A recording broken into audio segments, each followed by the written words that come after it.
Même Jean-François Roy a les baguettes en l'air quand on entend Katy Perry. Ah oui, il est impressionnant. Si vous avez Cube Télé, vous voyez ça. Là, je trouve qu'il valse la main droite. Ça se passe bien, son affaire. Il y a du rythme. Il aurait peut-être pu faire partie des danseurs de Katy Perry. Hier, Florence Lamoureux, tu y étais. Puis nous, on jouait à Carmen Sandiego. On voulait trouver Justin Trudeau. Hey, on voulait le trouver. On se demandait, il va être là, le fameux Justin? On n'est pas seul parce que c'est la nouvelle la plus lue du jour. Non, c'est la nouvelle la plus lue aujourd'hui, que Justin était au spectacle de... Est-ce que c'est sa douce moitié, Katy Perry? On le sait pas encore.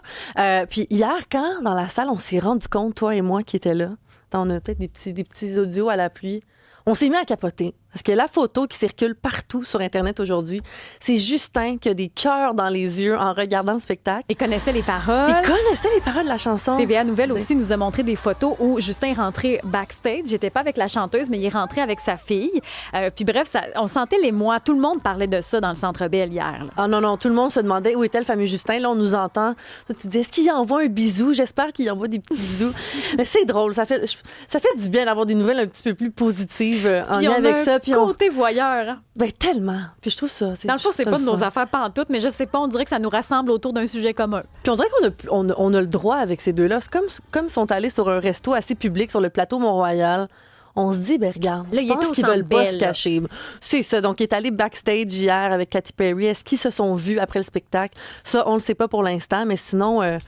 Ça a été un spectacle. Comment tu as trouvé ça? Ça faisait 8 ans qu'il n'était pas venu à Montréal. Très en forme, dynamique, spectacle inégal. Ce serait ma critique. Il y a des transitions qui étaient très, très longues. Mise en scène très compliquée aussi, où il n'y avait pas toujours un filon. Oui, c'est impressionnant, les acrobaties, les 4 fers en l'air, comme on dit par chez nous. On la voit sur un oiseau géant. C'est pas une araignée, soit dit en passant. Il y a un journaliste qui a dit ça. Il n'était pas sur une araignée géante, mais c'est un papillon. Puis il y a un film de 4 minutes avant qui te l'explique. Fait que, oui, mais tu sais, la scène était très grande. Je trouvais qu'on n'occupait pas beaucoup l'espace. Les danseurs étaient excellents, mais ils étaient peu nombreux. Mais je pense que j'aimais mieux son era des bonbons puis un petit peu plus que l'era du vaisseau spatial et tout ça. Là, moi, ce qui retient mon attention, sincèrement, c'est toi qui es arrivé en retard au spectacle parce que tu as croisé Shein, puis ça m'a bien gros choqué. Oui, je courais parce que j'avais peur d'être en retard comme d'habitude. Je courais, puis à un moment donné, je me dis, ben voyons, c'est quoi cette ligne-là qui me bloque le trottoir, qui fait le tour de la rue Sainte-Catherine-Ouest, de la rue Stanley? Ben, c'est un magasin éphémère Shein. Shein, le géant chinois du fast fashion, qui a déjà fait beaucoup réagir à Montréal dans la dernière année, qui avait eu une boutique éphémère à Brossard. Il y avait eu des lignes monstres aussi pour aller voir le magasin.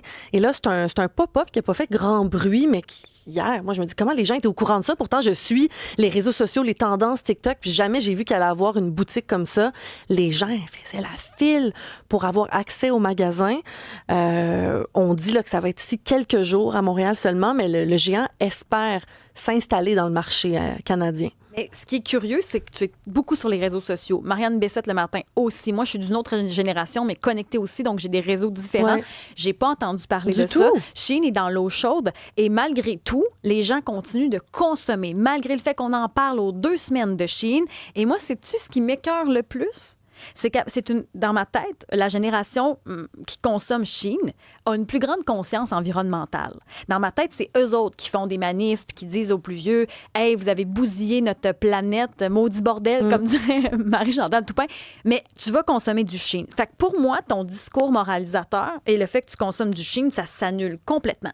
Mais c'est vrai, c'est un double standard. Moi, ça m'écoeure parce que des fois, je me sens mal. Je me dis, c'est vrai, j'ai peut-être des habitudes de vie que je devrais changer, puis il faut faire notre part pour l'environnement. Mais après, cette personne va consommer du Shein. Peut-être que les gens n'ont pas autant conscience de tout ce qui se cache derrière cette marque-là. Moi, je pense qu'on le sait. Ou se mettre les mains dans les yeux. Mais un porte-parole de Shein a mentionné là, vouloir vraiment s'installer au Canada parce qu'en ce moment, en France, ça a fait grand bruit. La marque pourrait voir ses produits être soumis à une taxe de 10 €, à une interdiction de publicité si la loi anti-fast fashion est adoptée là, à la dernière étape. La première étape est passée en juin dernier. Là, on attend à savoir si ça va passer officiellement.